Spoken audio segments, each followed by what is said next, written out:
कहानियाँ सुनने में अच्छी लगती हैं, देखने में नहीं। तो आइए चलिए कहानी की ओर।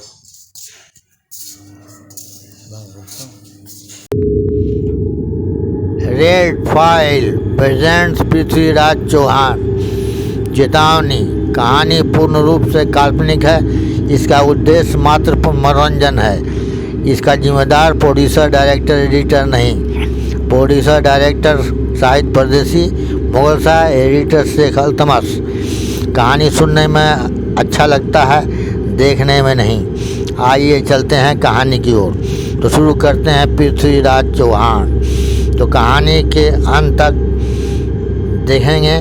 कहानी को सब्सक्राइब और लाइक कर लें ताकि अगली कहानी कभी आप मिस न करें। जयचंद की जवान बेटी संयुक्ता की सुंदरता का डंका हर ओर बज रहा था। पृथ्वीराज चौहान यह सुनकर बेचैन हो उठा।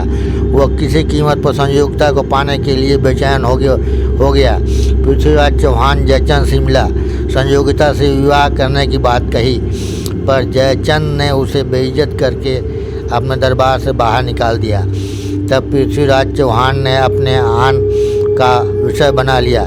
वह अपने दरबार में इस विषय पर अपने मंत्रियों से राय बात की। मंत्रियों ने संयुक्ता को किले से भागा ले जाने की सलाह दी।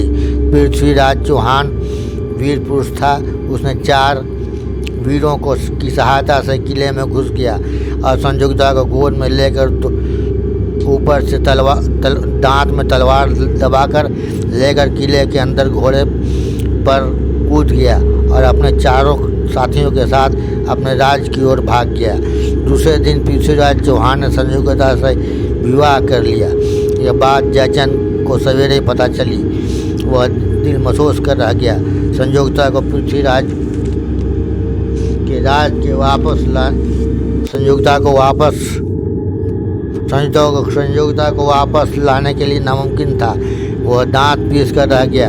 तब उसे पृथ्वीराज चौहान को हराने के लिए विदेशी शासक मोहम्मद गौरी को भारत में बुलाने की योजना बना लिया।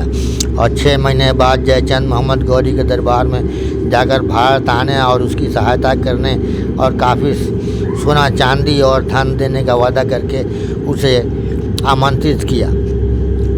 और कुछ ही दिनों के पश्चात गौरी ने भारत आकर पृथ्वीराज चौहान पर हमला कर दिया। जमकर लड़ाई हुई और अंत पृथ्वीराज चौहान जंग हार गया और पकड़ा गया। मोहम्मद गौरी ने पृथ्वीराज चौहान की दोनों आंखें निकलवा लिया।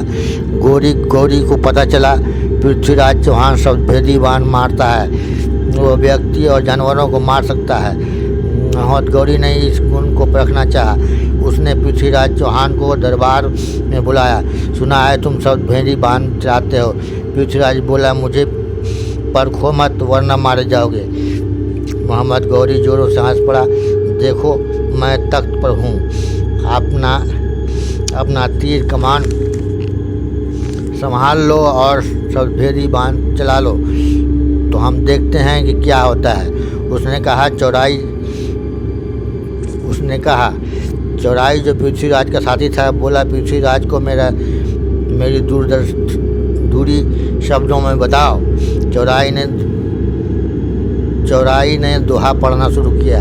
4 बांस 24 गज अंगुल परमान, तख्त पर बैठा है सुल्तान मज्जू को चौहान। तभी पृथ्वीराज का वाहन चल गया और सीधा गौरी को लग गया और मोहम्मद गौरी तख्त पर ही दम तोड़ दिया।